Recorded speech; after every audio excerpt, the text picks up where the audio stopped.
ఆత్మ బంధువులకి నమస్తే సార్. ఒక ఒక కుటుంబము అంటే ఒక ఫ్యామిలీ ఒక చెప్పుల షాప్కి వెళ్ళారండి. చెప్పులు కొనుక్కుందాము అనేసి. వాళ్ళు ఏంటంటే అమితమైన భక్తులు. ఎప్పుడు కూడాను ఒకరికి మంచి చేయాలనే కోరుకుంటా ఉంటారు. అలాంటి వాళ్ళు చెప్పులు కొనుక్కోవాలని ఒక షాప్కి వెళ్ళారు.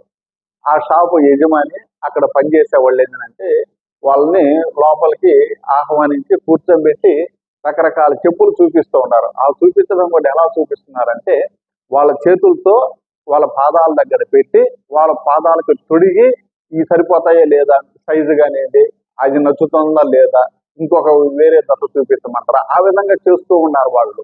ఈ భార్యాభర్తలకి ఏంటంటే వాళ్ళు చేసే పని కొంచెం ఇబ్బందికరంగా ఉంది. ఎందుకనంటే భక్తులు వాళ్ళ పాదాలు తాకడము, ఆ చెప్పులు తాకడము అవన్నీ వాళ్ళకి నచ్చట్లేదు.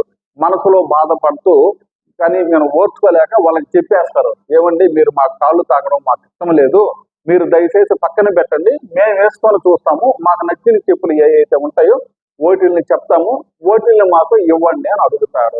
దానికి ఆ షాప్ యజమాని ఏమంటాడంటే, లేదండి మేము చేసే వ్యాపారం ఇది, మాకు భగవంతుడు ఈ వ్యాపారాన్ని ఈ జన్మలో కల్పించాడు, సో దానికని మేము ఖచ్చితంగా మీ కాళ్ళు తాకి మీకు చూపించాల్సిందేను, మీరు ₹1,00,00,000 ఇచ్చిన ఈ పనిని మేము ఆపము, అదే విధంగా ఈ షాపులో నుంచి బయటకు వచ్చిన తర్వాత మీరు ₹1,00,00,000 ఇచ్చిన మీ పాదాలు తాకముగాక తాకము మేము అని చెప్తారు. ఎప్పుడైతే ఆ మాట చెప్తారో ఆ భార్యాభర్తలు ఇద్దరికి ఆశ్చర్యం కలుగుతుంది.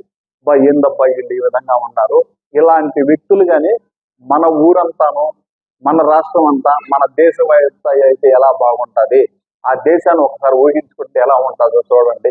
ఎందుకనంటే వాళ్ళు చేసేటువంటి పని మీద ఆ భక్తి, అలాంటి కమిట్మెంట్ కానీ ఉంటే ప్రతి ఒక్క కుటుంబం కూడాను, ప్రతి ఒక్క వ్యక్తి కూడాను డెవలప్ అయ్యేటందుకు అవకాశాలు ఉంటాయి. సో దీంట్లో నీతిని అర్థం చేసుకోవాలండి. మనం చేసే పనిలో మనం ఎంత కమిట్మెంట్ గా పని చేస్తున్నాం, నిజాయితీగా పని చేస్తున్నామా, మోసం చేస్తూ ఉన్నామా, మిమ్మల్ని మీరు నిజాయితీగా చేస్తూ ఉన్నారా, అంటే మిమ్మల్ని మీరు నిజాయితీగా డెవలప్ కాగలుగుతున్నారా, లేదంటే మిమ్మల్ని మీరు మోసం చేసుకుంటున్నారా. మిమ్మల్ని మీరు నిజాయితీగా చేసుకోవడం అని అంటే ఏందని అడిగితే అవన్నీ నేరుగా అయితేనే చెప్పగలుగుతామండి. ఇలాంటి చోట్లలో పూర్తిగా చెప్పేటందుకు అవకాశాలు లేవు. మిమ్మల్ని మీరు మోసం చేసుకోవడం అంటే కూడా అర్థం కావాలండి మీకు.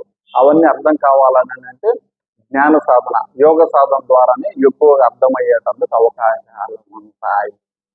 అర్థం చేసుకోవాల్సిందిగా మనం చేస్తూ ఉన్నానండి. ధన్యవాదాలు. హరి ఓం. ఓం నమ శివాయ.